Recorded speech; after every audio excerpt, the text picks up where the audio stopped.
Graça e paz, muito bem-vindo você que chegou aqui nesse primeiro módulo do curso Como Estudar a Bíblia. Esse primeiro módulo, a primeira aula, que bom que você aceitou esse desafio de aprender um pouco mais da Palavra de Deus. A Bíblia ela é um livro riquíssimo e com muitas mensagens subliminares que nós vamos descobrindo na medida que nós vamos explorando os seus tesouros. Quanto mais cavamos, mais pérolas nós encontramos. Quanto mais mergulhamos, mais nós descobrimos das profundezas desse oceano bíblico. Nós temos, porém, que aprender a enxergar a Bíblia pela visão em que ela foi escrita. Ou seja, a Bíblia pela visão monárquica de Deus, é a teocracia. O que é a teocracia? É o governo onde Deus manda, onde Deus ordena, onde Deus apresenta os seus princípios. Então, aqui vai a dica. Reserve sempre um tempo para ler diversas vezes o mesmo texto e estudá-lo de diversas maneiras, lembrando sempre que a repetição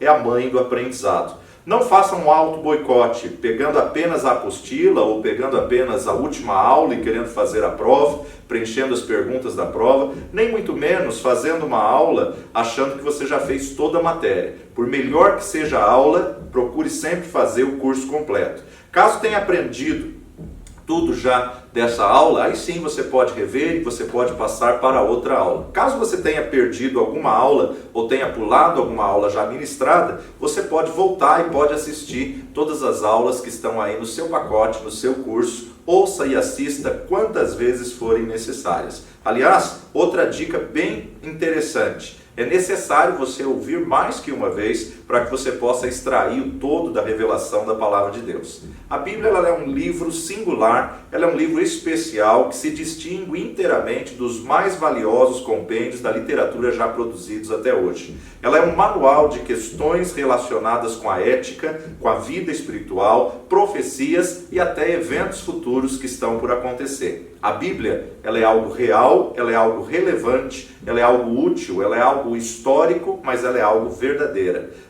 Tendo passado por inúmeras provas e afrontas, a Bíblia sobreviveu e chegou até nós, e nós temos hoje a riqueza da Palavra de Deus. Como afirma também um dos escritores, Mike Beaumont, ele diz: há muitos anos, sentado pela primeira vez diante de um piano, deparei com uma folha de papel cheia de linhas rabiscadas e símbolos indecifráveis. Não entendia como era possível produzir música apenas olhando para aquele pedaço de papel completamente incompreensível.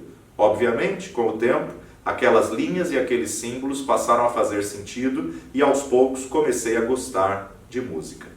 Esse processo também se aplica à verdade da Palavra de Deus, especialmente para quem lê a Bíblia pela primeira vez. Por quê? Seus escritos parecem, a princípio, uma porção de linhas rabiscadas e símbolos indecifráveis. Além disso, suas histórias, pessoas e ideias podem aparentar estar muito distante da realidade. Entretanto, a Bíblia começa a fazer sentido na medida em que aprendemos a manuseá-la e compreendê-la. O nosso propósito nessa matéria é levá-lo a descobrir esse universo, tendo o desejo de explorá-lo e mergulhar nessa revelação da Palavra de Deus. Como estudar a Palavra de Deus? Como estudar a Bíblia? Nós nunca podemos interpretar a Bíblia segundo os nossos conceitos ou de acordo com o que nós achamos que é, e nem devemos adequá-las aos nossos desejos, prazeres ou luxos pessoais. A Bíblia ela tem que ser interpretada segundo a visão do reino de Deus e nunca seu bel prazer ou da forma que você tenha como mentalidade de um segmento religioso único. Ela não deve se adaptar à cultura, mas a Bíblia tem a sua própria cultura, o que nós chamamos de cultura do reino.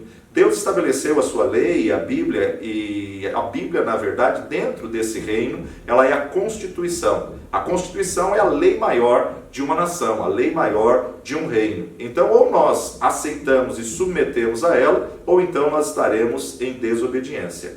Qual a visão do sistema de governo que a Bíblia tem que ser estudada e interpretada? A visão dos céus. Ou seja, quais os parâmetros e quais os princípios que ela define? Nós temos que aprender a enxergar a Bíblia pela visão da teocracia. Deus é o governo absoluto, Deus é a autoridade máxima e Ele estabeleceu suas leis, os seus princípios e Ele nos deixou como sua palavra. E ela deve ser interpretada segundo a visão do reino de Deus. Os parâmetros que ela define vão ser a cultura do reino e também a constituição do reino. Assim como a posição dos reformadores, nós afirmamos hoje, Não é a igreja, a denominação, que vai determinar o que as escrituras vão ensinar, e sim as escrituras que vão determinar o que a igreja tem que ensinar. Pensamentos produzem sentimentos, sentimentos conduzem ações e ações conduzem resultados. Deixa eu repetir essa verdade para você. Pensamentos conduzem sentimentos, sentimentos conduzem ações e ações conduzem resultados.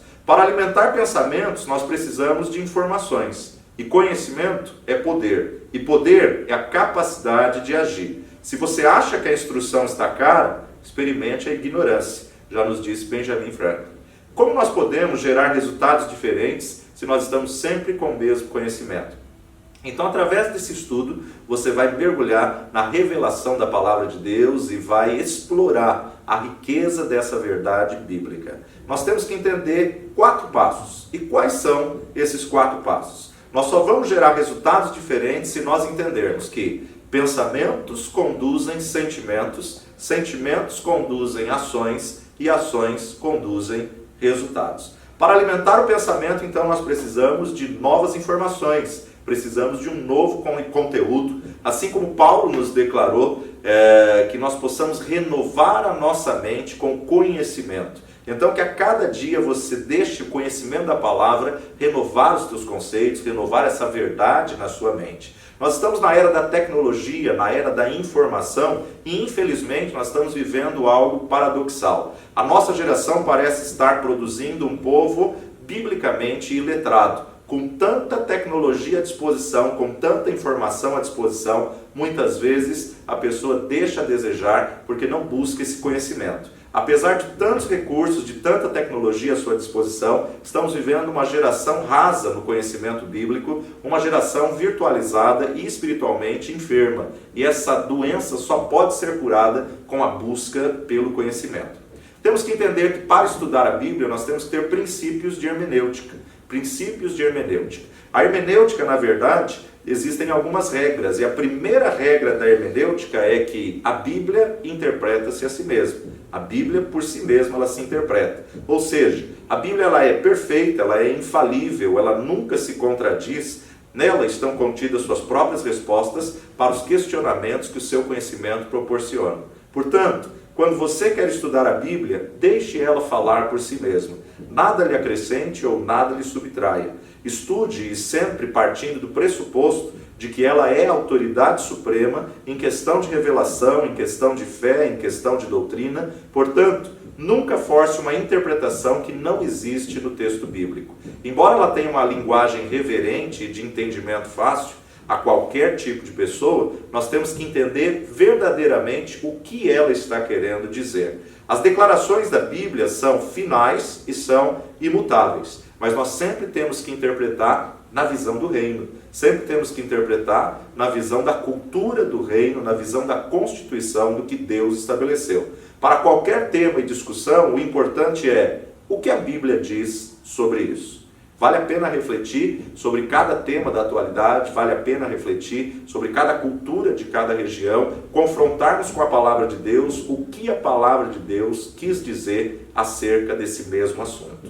A segunda regra da hermenêutica, e isso é o que você precisa compreender gramaticalmente o texto antes de querer compreendê-lo teologicamente. Isso é muito importante. Nós temos que, em primeiro lugar, entender a gramática, entender a interpretação do texto, entender realmente o que o texto quis dizer antes de querer compreendê-lo teologicamente. Muitas pessoas cometem graves erros e esses erros estão num segredo muito simples, a falta de interpretação de texto. Então, quando falamos de hermenêutica, a segunda regra da hermenêutica, na verdade, ela aponta para você tem que entender o texto, primeiramente, o que ele quer dizer, ou gramaticalmente, o que esse texto nos expressa. A hermenêutica é a teoria da interpretação de textos religiosos, a interpretação do sentido das palavras ou a arte de interpretar o texto. Então, dentro da hermenêutica existe aí algumas subdivisões que nós podemos chamar de exegese, podemos chamar de homilética, podemos chamar aí com diversos títulos. E nós temos que entender o que significa cada um deles. Exegese é simplesmente a interpretação, ou seja, a explicação ou comentário de textos. A exegese é o explicativo do texto. E a homilética? A homilética, na verdade, ela vai se responsabilizar pela eloquência do púlpito. A homilética, ela vai se responsabilizar pela forma de você transmitir a verdade da palavra de Deus, ou seja, a eloquência da cátedra, a arte de pregar o sermão. De nada adianta você ter uma tremenda revelação se você não sabe transmitir essa revelação. De nada adianta você ter um profundo conhecimento da palavra de Deus se você não consegue transmitir ou transferir, passar à frente o conhecimento da palavra de Deus. Então a área da teologia que vai trabalhar com a eloquência de púlpito é a homilética. Dentro da homilética a gente tem a homilia, a retórica e a oratória. A homilia é a instrução em tom informal sobre o texto do Evangelho, ou seja, a predicação feita durante uma reunião cristã após a leitura da palavra. O sermão, propriamente dito, o discurso em estilo afetado que exacerba a moral. Já a oratória é a arte de falar em público, falar a grandes grupos de pessoas ou a um indivíduo. Você precisa estar desenvolvendo a oratória. Por quê? A pessoa precisa entender aquilo que você está querendo transmitir, a pessoa precisa entender aquilo que você está querendo passar. E dentro da oratória, a gente sabe que tem a retórica. A retórica são, na verdade, os ensinos das normas de discurso. Retórica vem do grego retos, e retos significa simplesmente uma palavra falada. Portanto, o retor era aquele cidadão que ministrava em uma assembleia. O retor era, na verdade, a pessoa que falava em público. Para nós, a palavra adquiriu o significado de mestre da oratória, aquele que dirige uma cerimônia. Então, a importância de você entender que a exegese é a interpretação, a explicação dos comentários do texto bíblico. Já a homilética é a forma de você transmitir essa interpretação. Cada área da teologia pode te ajudar e pode te explorar o conhecimento disso para que você possa transmitir a palavra com excelência, como ela merece. Os gregos que criaram a retórica e os romanos aperfeiçoaram a retórica e transformaram ela em oratória. Na verdade, a essência, o começo, iniciou lá na cultura grega a retórica. Agora, quando os romanos aperfeiçoaram para oratória, foram eles que deram a ação de mudar o nome de retórica para oratória. Para nós, tanto a retórica quanto a oratória são técnicas para a divulgação da fé. Como você está transmitindo a verdade que você quer passar ao povo? São técnicas de divulgação da fé porque são utilizadas para aperfeiçoar a transmissão da maior mensagem de todos os tempos, o Evangelho, as boas novas, as boas notícias. A importância de você se aperfeiçoar e se capacitar para cada dia aperfeiçoar a sua forma de transmitir a verdade da palavra de Deus. Hoje nós temos diversos cursos que nos ajudam, que contribuem aí na oratória, na retórica, para que você possa apresentar muito bem o seu sermão, a sua aula, o seu discurso de uma forma com excelência. Desde o século XVII, o uso dessas técnicas para tal fim veio a se chamar homilética. Homilética, que vem da palavra homilia e significa conversa ou conversação. Com o passar do tempo, houve uma mudança semântica, vindo a significar discurso. A homilética passou a significar, então, o discurso. A técnica da retórica e da oratória são usadas quando se deseja produzir discursos seculares. Já a homilética é utilizada somente para produzir discursos de enlevo e divulgação da fé. Então, quando falamos a nível de um discurso ou uma mensagem secular, isso pode levar o nome de retórica ou pode levar o nome de oratória. Já quando falamos em divulgação da fé, então é a homilética. Homilética é a retórica cristã. Homilética é a retórica na propagação da fé. Então, como está a sua homilética? Como está a sua exegese? Como está a sua hermenêutica? Não assuste com esses termos, que durante o decorrer do curso nós vamos trabalhar cada um deles e você vai poder desenvolver o conhecimento em cima da hermenêutica e em cima da homilética para poder ajudar na sua exegese. Depois da reforma de Lutero, é que a homilética veio a ser definitivamente entendida como a arte de pregar o Evangelho.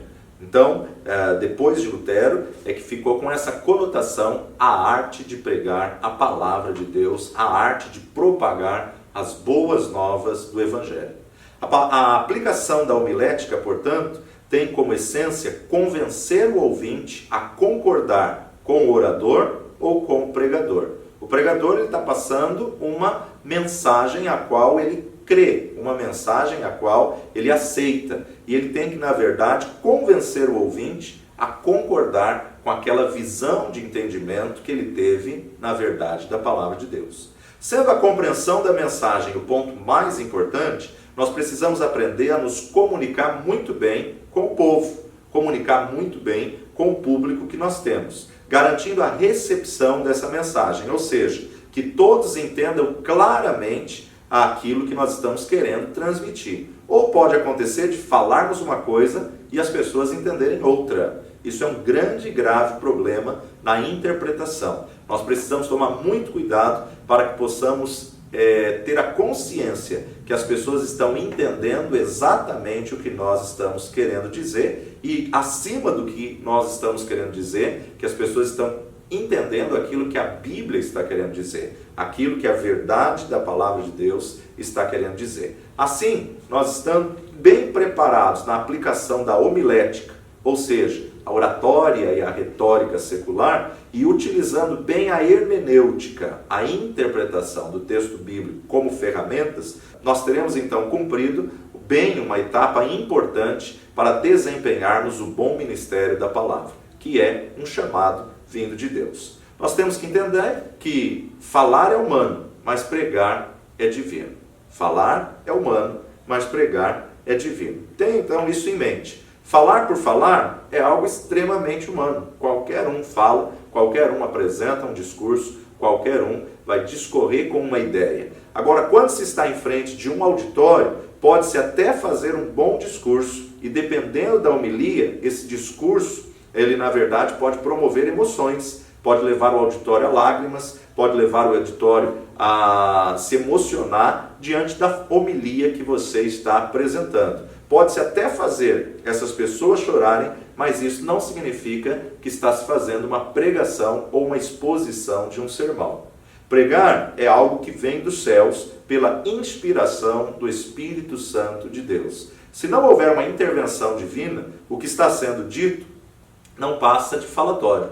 Se não houver uma inspiração divina, o que está sendo dito, então não passam de palavras. A importância de sabermos qual palavra Deus quer que nós venhamos ministrar. Essa é uma grande verdade que nós temos que nos preocupar. Não basta apenas estudar a palavra da verdade, não basta apenas estudar a Bíblia. Você tem que sondar o coração de Deus, sondar o Espírito Santo de Deus, para ver o que Deus quer falar naquele momento, aquele grupo de pessoas. E aí sim, você vai ter uma palavra vinda da parte de Deus, dentro da palavra escrita, dentro da palavra que foi revelada a homens, escrita por homens, mas revelada por Deus. A palavra de Deus, ela é riquíssima. A Bíblia, ela é o livro mais notável jamais visto em toda a história da humanidade. E a Bíblia foi confinada a uma canonicidade de 66 livros, sendo divididos em duas partes, Antigo Testamento e Novo Testamento.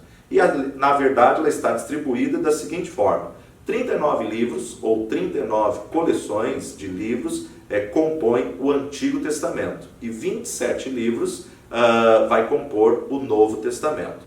Até o ano 1947, 1948, nós não tínhamos qualquer conhecimento de uma cópia da Palavra de Deus mais próxima ao original. Mas em 1947 foi encontrado pergaminhos no Mar Morto em Qumran, pergaminhos do Mar Morto, que na verdade foi o maior achado do século XX, e nós temos que entender que esses pergaminhos eles foram datados antes do século IX, e isso é uma importância arqueológica muito grande dentro da nossa sociedade. Em 1947 foram descobertos em diversas cavernas de Qumran os pergaminhos do Mar Morto, cópias que foram constatada a originalidade da época de Jesus. Constatou-se que esses pergaminhos eram cópias de todos os livros do Antigo Testamento, exceto o livro de Esther, que datava aproximadamente do tempo de Cristo, e esta descoberta foi muito importante para mostrar que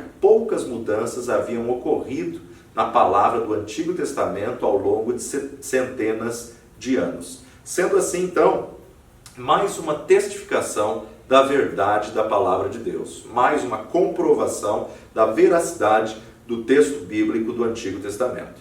Então, resumindo, a Bíblia contém 66 livros, 1189 capítulos, 66 livros, 1189 capítulos, sendo 929 capítulos do Antigo Testamento e 260 capítulos do Novo Testamento.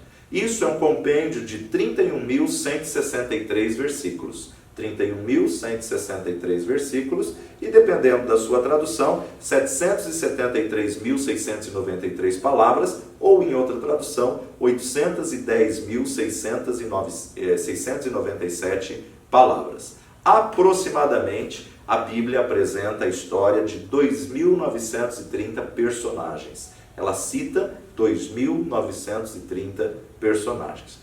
Que riqueza nós sabemos dessa verdade da palavra de Deus, que riqueza nós mergulharmos no conhecimento da palavra de Deus e podermos estudar cada um dos personagens na sua época, no seu contexto, na sua cultura, observando qual contribuição que ele trouxe para o reino de Deus. Algumas curiosidades da Bíblia para a gente poder concluir a nossa aula. Primeira delas, o maior capítulo da Bíblia é o Salmo 119, é isso aí, Salmo 119, aonde nós observamos que ele tem 176 versículos. E é interessante que o menor capítulo da Bíblia é 2 salmos antes, o Salmo 117. Então olha só, Salmo 117 é o menor, 119 é o maior. Exatamente no meio desses 2 salmos está o Salmo 118. E por uma coincidência, Salmo 118, versículo 8, é o meio da Bíblia, somando o Antigo e Novo Testamento, exatamente a metade, o meio da Bíblia, o versículo metade da Bíblia aí, é o Salmo 118, 8, que fica na metade do menor capítulo e do maior capítulo. O maior versículo da Bíblia é Esther, capítulo 8, versículo 9. E o menor versículo da Bíblia também vai depender da sua tradução. Ou pode ser João 11, 35, ou pode ser Êxodo 20, 13. Depende da sua tradução. Os livros de Esther e os livros de Cantares de Salomão não contêm a palavra Deus. Não tem o nome Deus. Mas quando nós lemos o livro todo de Esther e o livro de Cantares, nós vemos a presença de Deus evidente nos fatos narrados de uma forma subliminar. É interessante você observar, principalmente no livro de Esther, os cuidados e os detalhes que Deus fez durante toda a narrativa da história de Esther, a situação de Amã, a situação de Mardoqueu. Nós pudemos ver aí a ação de Deus, a guarda de Deus do seu povo e a forma como Deus agiu através de um reino, de um império, onde na verdade não tinha nada a ver, aparentemente não tinha nada a ver com a visão daquilo que Deus tinha. Mas Deus colocou Esther lá dentro do palácio de Assuero para que pudesse fazer aquilo que necessitava ser feito. A Bíblia contém 32.000 promessas, 8.000 menções de Deus sobre vários nomes divinos, 117 menções do diabo e seus vários nomes. Interessante que o tema mais abordado na Bíblia é a vinda do Senhor, que é referida direta e indiretamente 1845 vezes. 1845 vezes. Sendo que 1527 vezes está no Antigo Testamento e 318 vezes está no Novo Testamento. A expressão "assim diz o Senhor" ocorre na Bíblia 2.600 vezes. Deus é um Deus que fala, Deus é um Deus que se expressa. E a própria palavra de Deus testifica quando ele fala e como ele fala. Já no Novo Testamento, existem 1.040 referências ao Antigo Testamento.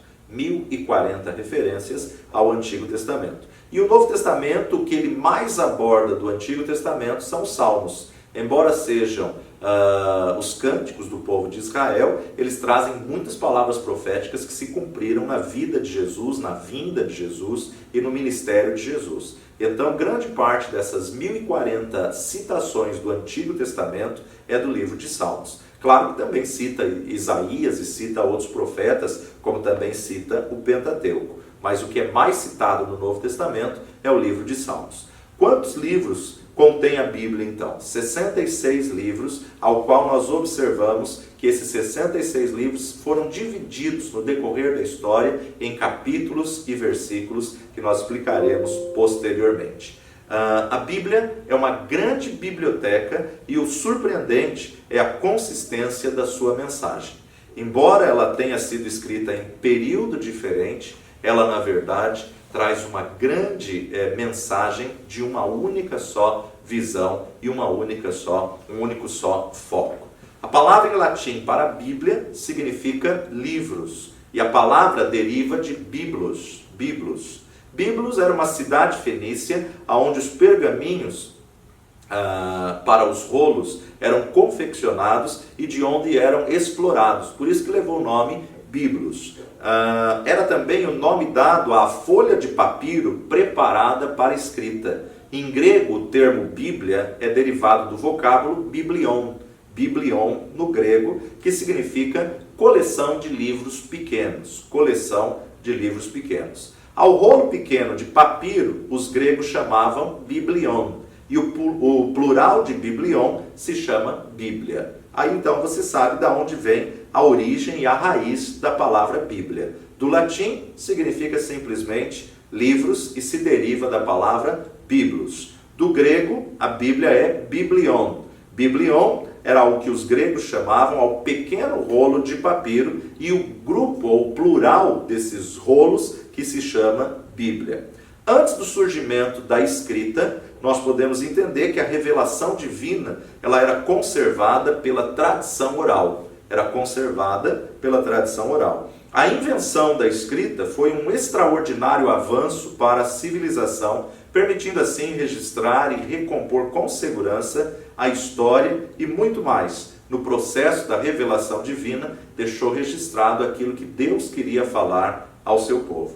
Quando Deus quis que a sua palavra fosse escrita, Deus mesmo ordenou aos seus filhos. Uma das formas que o Senhor falou com Moisés para registrar foi exatamente ordenando a Moisés que escrevesse aquilo que o Senhor estava falando. Acompanhe comigo Êxodo capítulo 17, versículo 14. Êxodo 17, versículo 14 nos diz: Então disse o Senhor a Moisés: Escreve isso para a memória num livro e relata-o aos ouvidos de Josué, que eu totalmente hei de riscar a memória de Amaleque de debaixo dos céus. Então Deus estava ordenando a Moisés que escrevesse e passasse a Josué. Da mesma forma que Deus também ordenou a Josué que pudesse escrever. Acompanhe comigo Josué capítulo 24, versículo 26. Josué capítulo 24, versículo 26. E Josué escreveu essas palavras no livro da lei de Deus e tomou uma grande pedra e a erigiu ali debaixo do carvalho que estava junto ao santuário do Senhor. Josué escreveu essas palavras. Embora saibamos que Josué não concluiu a escrita do seu livro, nós podemos entender que, na verdade, ele começou e alguém concluiu o seu livro. Mas foi Deus que ordenou que Josué pudesse escrever. Assim também como o profeta. O profeta Isaías recebeu uma ordem de Deus que pudesse escrever, que pudesse registrar a verdade da palavra de Deus. Acompanhe aí comigo, Isaías capítulo 30, versículo 8. Vai, pois, agora, escreve isso em uma tábua perante eles e aponta-o em um livro para que fiquem escrito para o tempo vindouro, para sempre e perpetuamente. Olha que palavra tremenda que Deus ordenou ao profeta Isaías. Não só Isaías, como também o próprio profeta Jeremias. Jeremias, Deus ordenou no capítulo 36, depois você leia aí na sua casa o capítulo 36 de Jeremias, para você ver o Deus que ordenou ao seu povo registrar a sua palavra para que ficasse permanentemente como registro diante dos homens. Temos que entender que na história da humanidade nem sempre existiu a escrita. A escrita ela teve um início de forma primitiva e, na verdade, no começo iniciou com símbolos cuneiformes talhados em pedras. É isso aí. Você acompanha aí a imagem dos símbolos cuneiformes talhados em pedras. A primeira superfície permanente de escrita, ela tinha que ser talhada nas pedras para poder ficar registrado.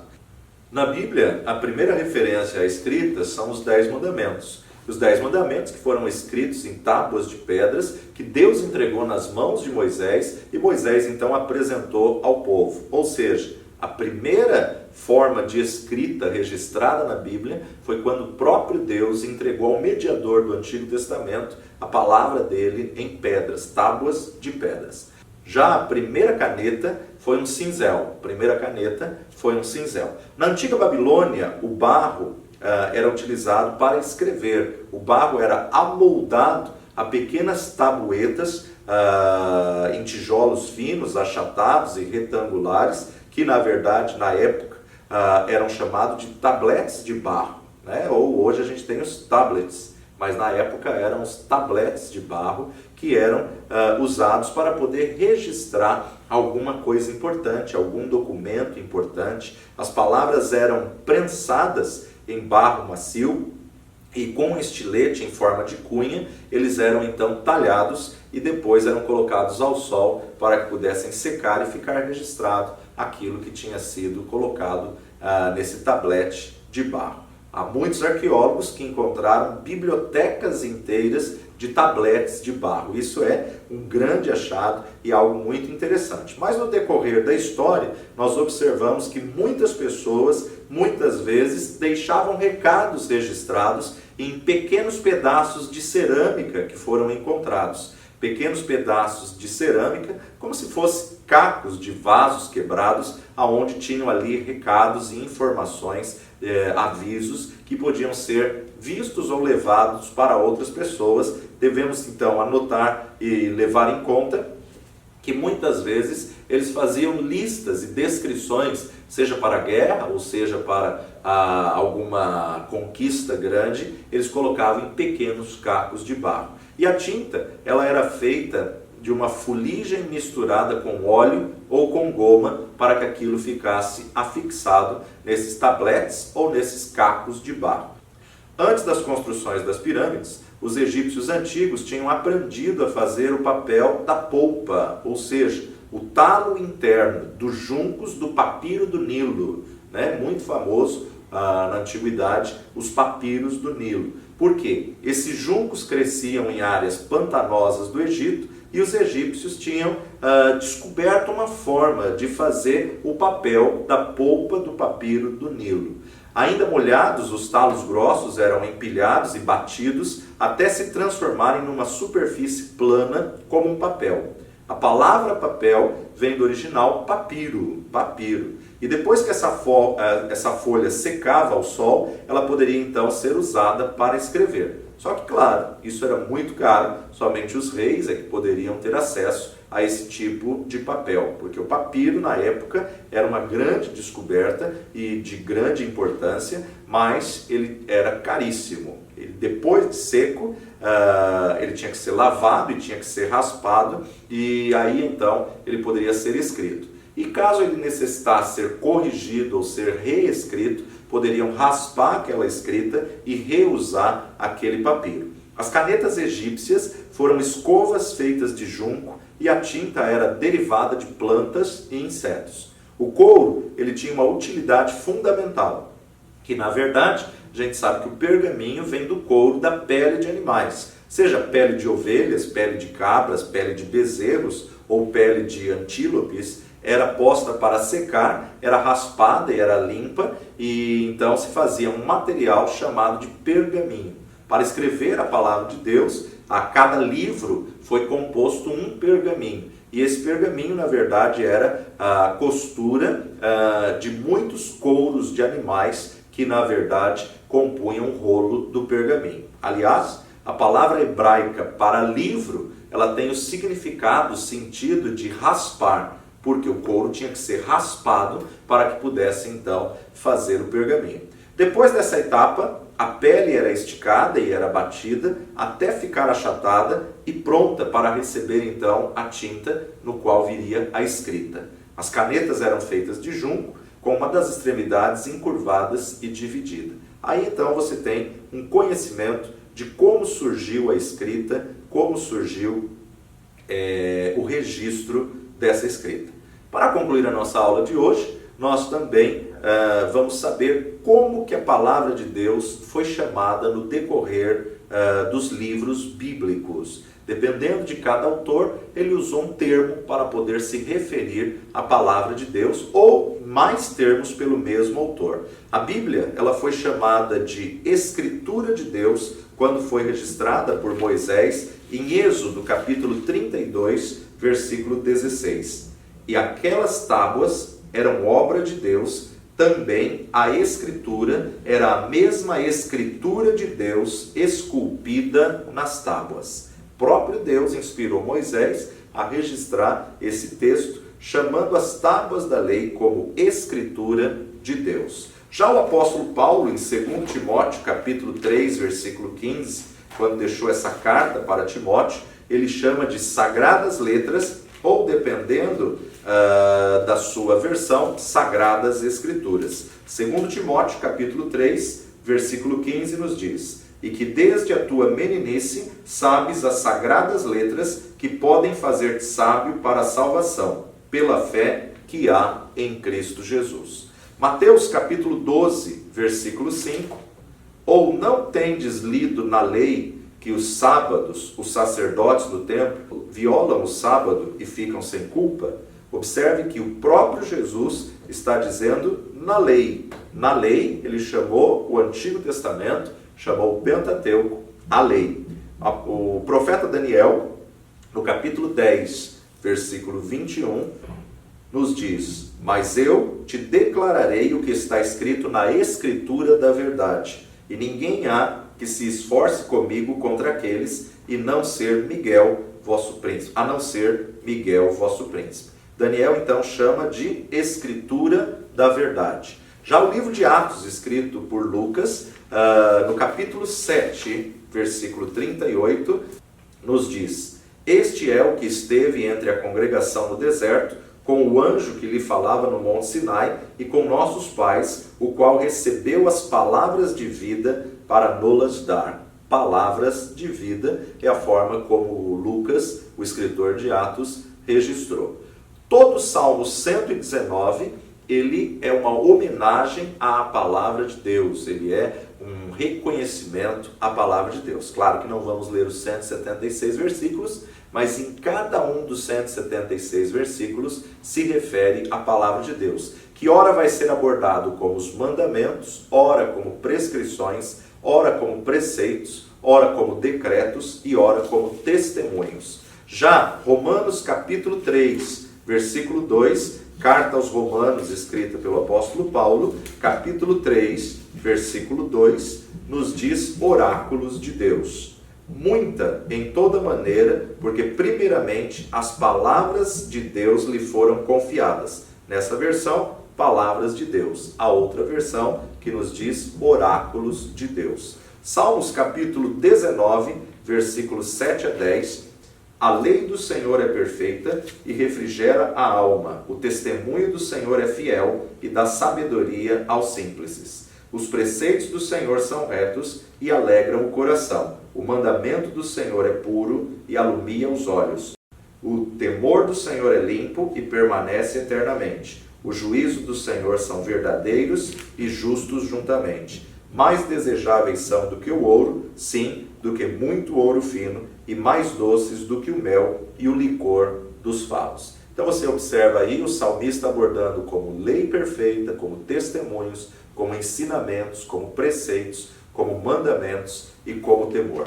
Ainda Mateus, no capítulo 5, versículo 18, ele chama a palavra de Deus de lei. Mateus, capítulo 5, versículo 18, ele registra as palavras de Jesus dizendo o seguinte: porque em verdade vos digo que até que o céu e a terra passem, nem um jota ou um tio se omitirá da lei, sem que tudo seja cumprido.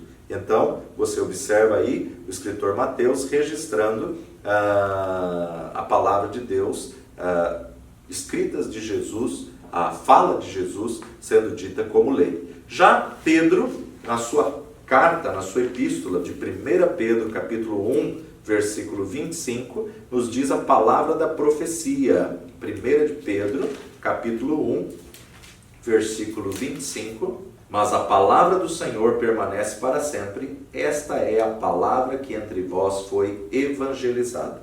Palavra do Senhor, ou dependendo da tradução, palavra da profecia. Quero destacar aqui o Salmo 119, versículo 142. Salmo 119, versículo 142, nos diz: a tua justiça é uma justiça eterna e a tua lei é a verdade. A tua lei é a verdade. E também o apóstolo João, na revelação do Apocalipse, ele encerra o livro do Apocalipse no capítulo 22, versículo 18 e 19, dizendo: porque eu testifico a todo aquele que ouvir as palavras da profecia desse livro, que se alguém lhes acrescentar alguma coisa, Deus fará vir sobre ele as pragas que estão escritas neste livro. E se alguém tirar quaisquer palavras do livro desta profecia, Deus tirará a sua parte da árvore da vida e da cidade santa que estão escritas neste livro.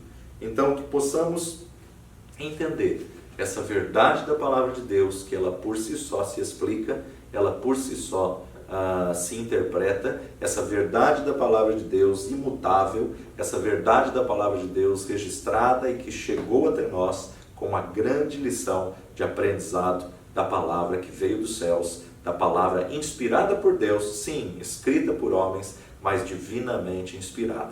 Que o Senhor te abençoe poderosamente, que a unção e a graça do Senhor seja sobre ti. Essa é a nossa primeira aula do curso Como Estudar a Bíblia. Continue conosco, acompanhando as demais aulas.